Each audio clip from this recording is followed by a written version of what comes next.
नमस्कार, बहस गरम में आप सभी का स्वागत है। मैं हूं आदित्य नामदेव। आज हम बस्तर लोकसभा की बीजापुर विधानसभा में मौजूद हैं। बीजापुर विधानसभा जिस पर फिलहाल 2 लगातार टर्म्स में कांग्रेस का कब्जा रहा है। विक्रम मंडावी फिलहाल यहां से विधायक हैं।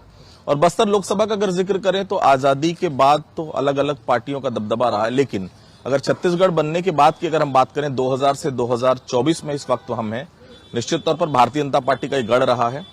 हालांकि 2019 में दीपक बैज जो कि फिलहाल प्रदेश कांग्रेस अध्यक्ष हैं, वो यहां से चुनकर गए थे लोकसभा। और फिलहाल बस्तर में दादी के नाम से प्रसिद्ध कवासी लखमा को यहां से कांग्रेस ने प्रत्याशी बनाया है। वहीं महेश कश्यप जो हैं भारतीय जनता पार्टी से प्रत्याशी हैं। बीजापुर की जनता इस लोकसभा क्षेत्र के बारे में क्या कहती है, क्या सोचती है? शुरुआत में मेरे पास 3 पैनल हैं यहाँ पर, एक तरफ बीजेपी, एक तरफ कांग्रेस और बीच में मीडिया जर्नलिस्ट के लोग हैं, पत्रकार हैं। निश्चित तौर पर पहले शुरुआत मैं वहीं से करता हूं, आप ही से शुरुआत करता हूं मैं। बीजापुर में सुना है मैंने सड़कें चोरी हो जाती है। बीजापुर मैंने सुना है कि जो चाहे वो हो जाता है। पहले विधायक चाहते थे कुछ भी हो जाता था, एडमिनिस्ट्रेशन जैसा चाहता था, सेटिंग से सब काम होता था। बीजापुर आज भी वैसे ही का वैसा। बीजापुर में कितना विकास दिख रहा है पिछले 5 साल? देखिए, लगातार बीजापुर आना होता ही है और खासकर जब से सिलगेर की घटना हुई तब से तो बहुत ज्यादा आना हुआ। स्थिति ये हो गई थी कि पुराने जो शासनकाल में राज्य में जो मंत्री थे कवासी लखमा, वो तो ये तक कहने लगे थे कि मैं सिलगेर वाला पत्रकार हूँ। लगातार आ रहा हूँ तो देख रहा हूँ कि कुछ सड़कें जरूर बन रही हैं, लेकिन विकास का जो ढोल पीटा जा रहा है असल में वो जमीन तक नहीं पहुंच पा रहा है।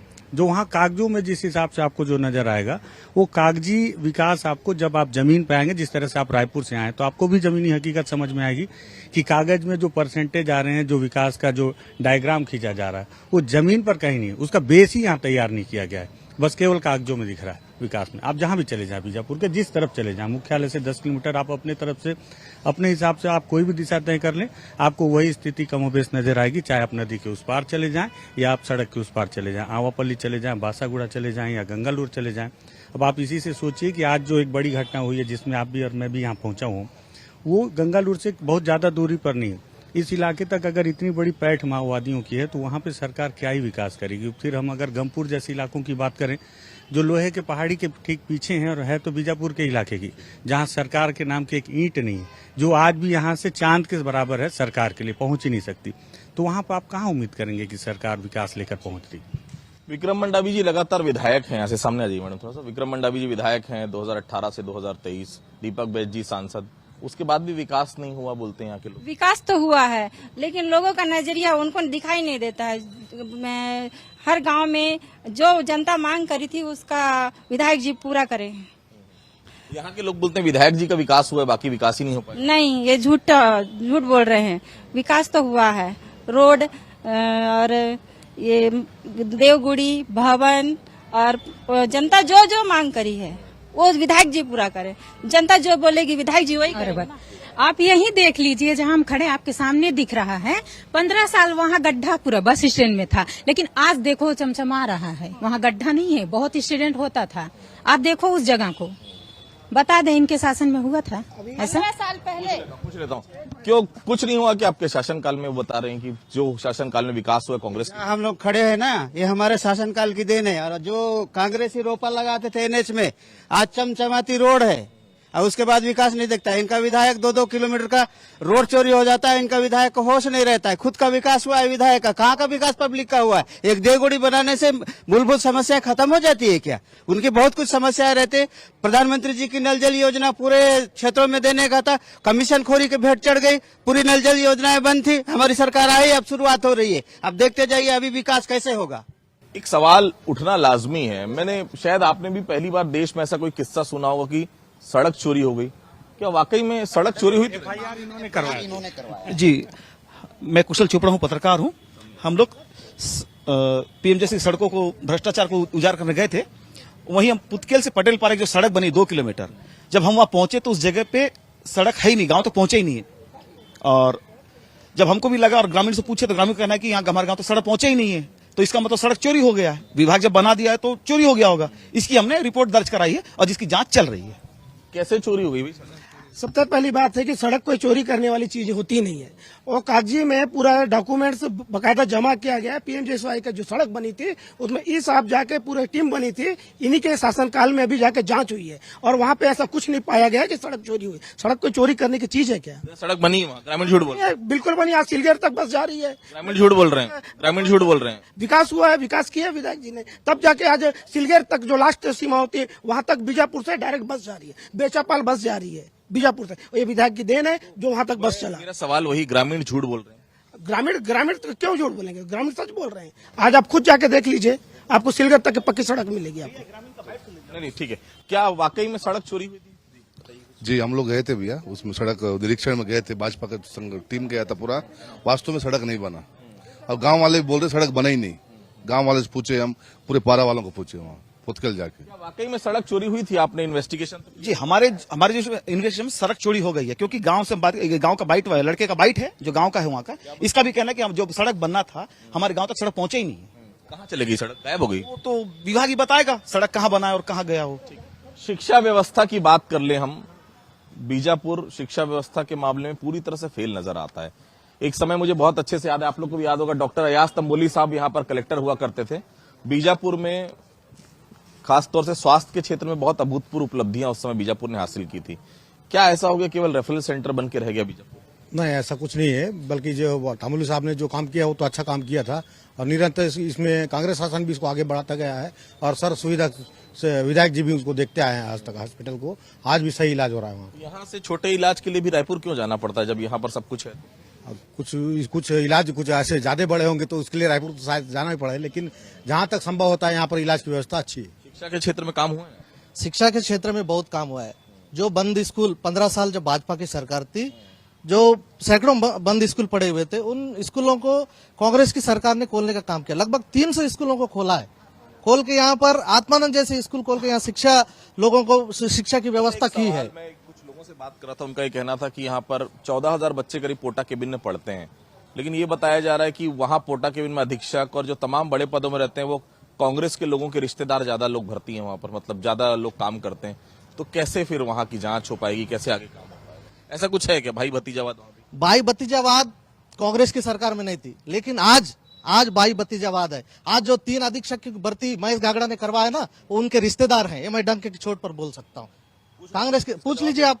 हाँ अजय जी, बहुत देर से मैं आपके पास आने जा रहा था। गागड़ा जी के रिश्तेदार की भर्ती कर ली ऐसा? देखिए, अभी चुनाव से आचार संहिता लगने से कुछ दिन पहले 14 तारीख को प्रशासन ने एक आदेश जारी किया था। उस आदेश में जिले के कुल टोटल 10 अधीक्षक बदले गए हैं। और जैसे भाई सल्लूर जी ने कहा कि वो महेश गागड़ा जी के रिश्तेदार है और कांग्रेस एकदम पाक साफ है, तो मैं इनसे ही पूछना चाहता हूँ, नेमेड़ पोटा केबिन, वहां पर शंकर कुड़ियम जी जो जिला पंचायत के अध्यक्ष हैं, उनकी बहू वहां की अधीक्षक है। सोमारू रामनाथ जो जिला पंचायत के सदस्य हैं, वो कुटरू में पोटा केबिन में अधीक्षक हैं। तो इसका मतलब ये हुआ कि आपकी सरकार आई तो आप अपने रिश्तेदारों को भर्ती कर दीजिए, उनकी सरकार आए तो वो अपने रिश्तेदारों को भर्ती। नागवंशी, उनकी जो वो वरिष्ठ कांग्रेस के कार्यकर्ता, उनकी पत्नी भोपालपट्टनम में है। और रही बात वर्तमान सरकार और महेश गागड़ा के ऊपर जो आरोप लगा रहे हैं, चुन्नीलाल गागड़ा केवल एक आदमी जो गागड़ा सरनेम की वजह से ये कह रहे हैं कि उनके रिश्तेदार की पदस्थापना कर दी गई, तो इसे मैं इसे गलत नहीं मानता। एफिडेविट ले लें इनसे लिखित में। प्रशासनिक बदलाव होता है। और रही बात इस पर, ये जब प्रशासनिक बदलाव हुआ, इन लोगों ने तत्काल कहा कि गागड़ा के रिश्तेदार, गागड़ा के रिश्तेदार, लेकिन ये अपने गिरेबान में नहीं झांके कि शंकर कुड़ियम की बहू, नागवंशी की पत्नी, सोमारू राम की पत्नी, ये कौन है? इनसे पूछिए जरा। एक सवाल बहुत लाजमी से रंजन आप ही से पूछूंगा मैं। स्वास्थ्य बहुत महत्वपूर्ण कड़ी होती है किसी भी जिले के लिए। मैंने सुना है बहुत अच्छे अच्छे ओटी बन गए, लेकिन स्वास्थ्य में आज जब तक डॉक्टर्स नहीं रहेंगे ओटी का हम करेंगे क्या? आप मल्टी लेवल मल्टीनेशनल आप हॉस्पिटल्स बना दीजिए, अगर डॉक्टर्स नहीं है, स्पेशलिस्ट नहीं है, तो फिर आदमी करेगा। देखिए, बीजापुर में कुछ समय पहले तक जिला चिकित्सालय जो था उसकी मतलब उसकी पहचान कुछ अलग हुआ करती थी। खास बात की इसे स्पेशल पैकेज से जोड़ा गया था स्पेशलिस्ट डॉक्टर्स को अपॉइंट करने के लिए, और इस क्षेत्र के लिए इसका क्षेत्रफल भी काफी बड़ा है, केवल 4 ब्लॉक है, काफी बड़ा इलाका है, और जिला अस्पताल यहाँ के लिए वास्तव एक वरदान जैसा ही रहा। लेकिन कुछ समय से, मैं पॉलिटिकल बात पर नहीं जाऊंगा, कुछ समय से यहाँ के हालात जिला अस्पताल के जनता से भी आप सीधे पूछ सकते, बहुत बुरे से बुरे। क्योंकि पैकेज क्यों खत्म कर दिया गया? स्वास्थ्य सबसे बड़ी सर्वोपरि सेवा होती है, लेकिन स्पेशल पैकेज को क्यों खत्म कर दिया गया? यानी लोगों की जान से खिलवाड़ किया गया। स्पेशलिस्ट डॉक्टर नहीं है, इवन सोनोग्राफी तक यहाँ बंद है। आप जरा सोचिए, एक प्रेग्नेंट लेडी के लिए या पेट की कोई भी छोटी से छोटी प्रॉब्लम के लिए आइडेंटिफाई करने के लिए, डायग्नोज करने के लिए सोनोग्राफी जरूरी होती है। मैं जनहित की बात कर रहा हूँ, ना कांग्रेस ना भाजपा। तो सोनोग्राफी क्यों बंद है? इतनी गंभीर चीज को, भले छोटी है लेकिन मामला तो गंभीर है ना। एक प्रसूता के लिए आज उसे जिले के बाहर रुक करना पड़ रहा है। मैं दोनों पार्टी से सवाल कर रहा हूँ, आपकी भी सरकार है, जिम्मेदारी आपकी बनती है, आपकी भी सरकार थी, तो आप दोनों जवाबदार है। मैडम, आप तो खुद एक महिला हैं, क्यों नहीं है सोनोग्राफी की?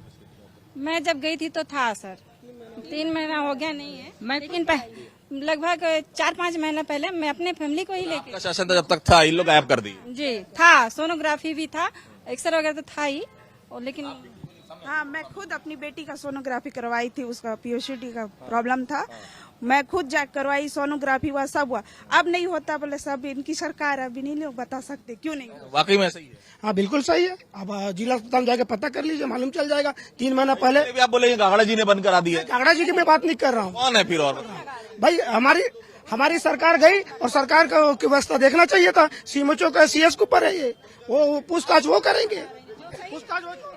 आप भारतीय जनता पार्टी से, क्या वाकई में आपकी सरकार आने के बाद सोनोग्राफी भी नहीं हो पा रही? जब यहाँ 5 साल कांग्रेस की सरकार थी तब मशीनें तो थी लेकिन डॉक्टर नहीं थे, जबकि महेश गागड़ा जी के कार्यकाल में 1 से 1 डॉक्टर थे, बाहर से इलाज करने आते थे। आज कल ही की बात है, जब मैं हॉस्पिटल गई, कांग्रेस की 5 साल सरकार थी ना, वहाँ सफाई का कुछ क्या, तो डस्टबिन खोलो तो कॉकरोच भागते हैं कचरे से पहले, और ये स्थिति आ गई है हॉस्पिटल की। मैं एक सवाल आपसे कर रहा था, कांग्रेस के लीडर हैं आप, मुझे याद है, आप लोग अगर मैं गलत होऊंगा तो एक बार करेक्ट करिएगा, भूपेश बघेल जी जब सीएम हुआ करते थे तो कहा था यहाँ पर कागज बनाने की फैक्ट्री खोली जाएगी, था क्या ऐसा कुछ? बिल्कुल बोले थे, लेकिन उसमें कांग्रेस की सरकार ने उसका प्रक्रिया चल रहा था, किसी का साल तक चलता रहा। नहीं, वो तो लंबा प्रक्रिया है ना।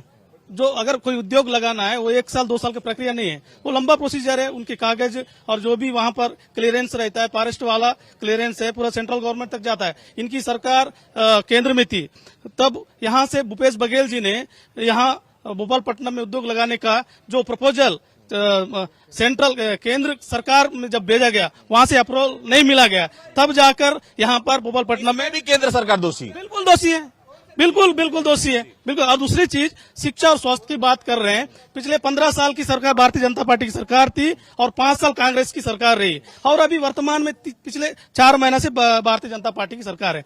आज जिला अस्पताल की बात करें, और पूरे जिले के अंदर में जो शिक्षा व्यवस्था है, जो स्कूलों की, आज बद से बदतर स्थिति हो गई है। आज हमारे जिले में 3 महीने में, सुनिए, स्कूल के नाम 3 दिसंबर को नतीजे आए थे, शायद 3 दिसंबर को, ठीक है।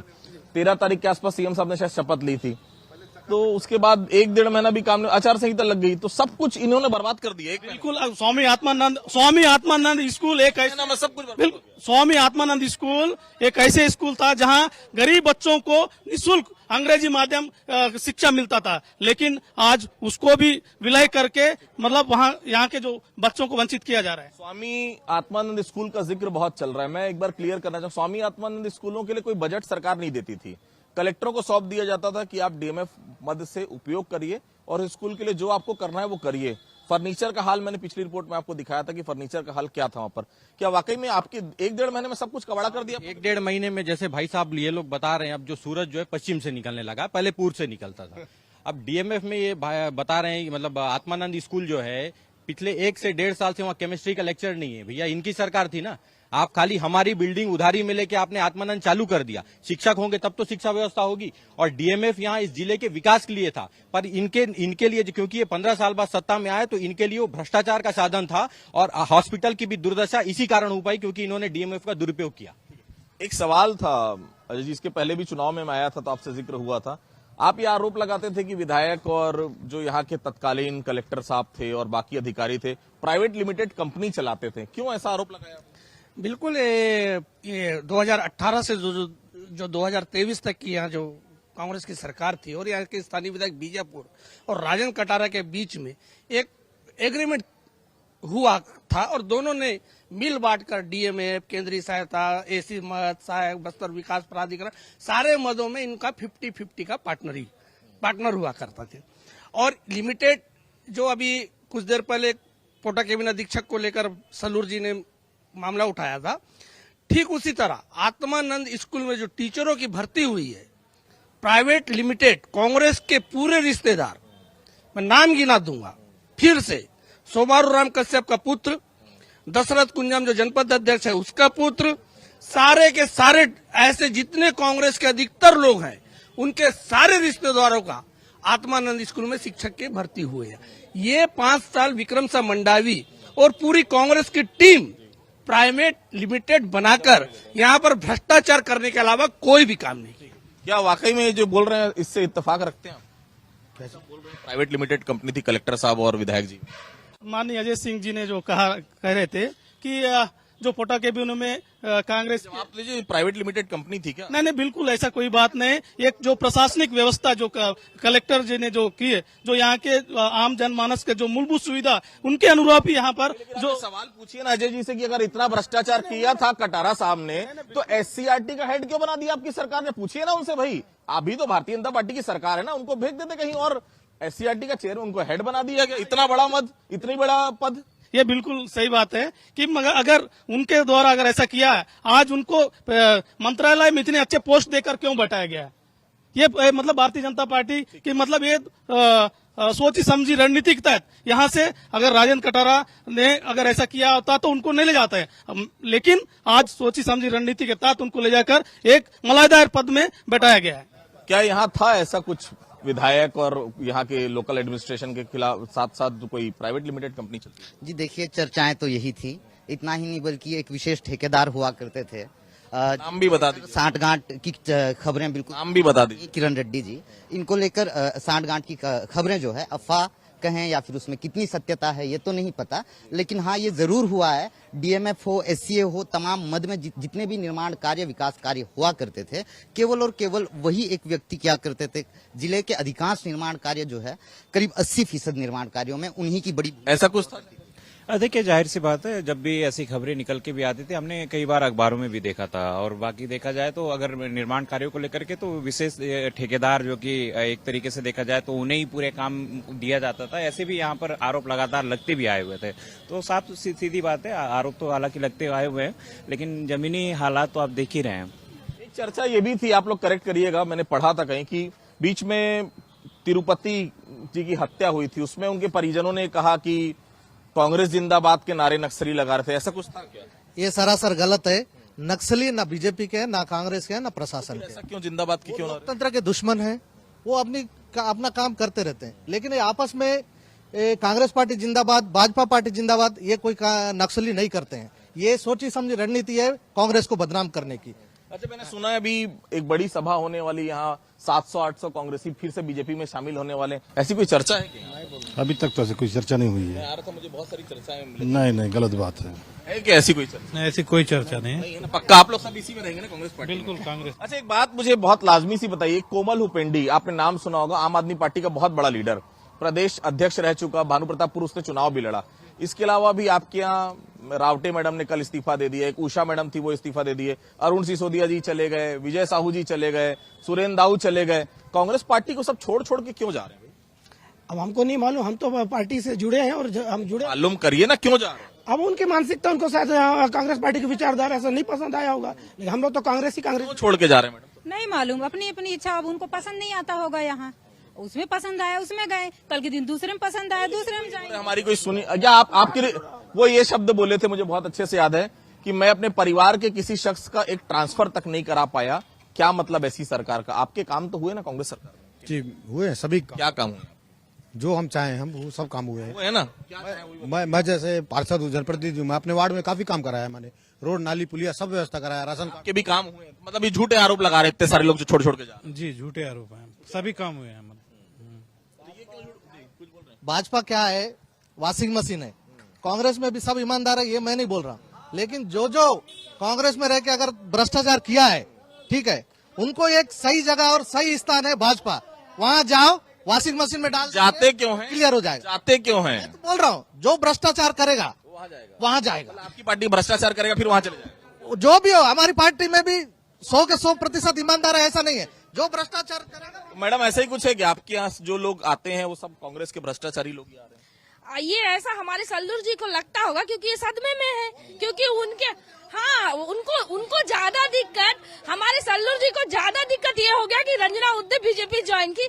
मैं आपको बताना चाहती हूँ ये गठबंधन कमी थी भाई, वो पूछ रहे कांग्रेस में क्या कमी थी। मैं आ रहा हूँ।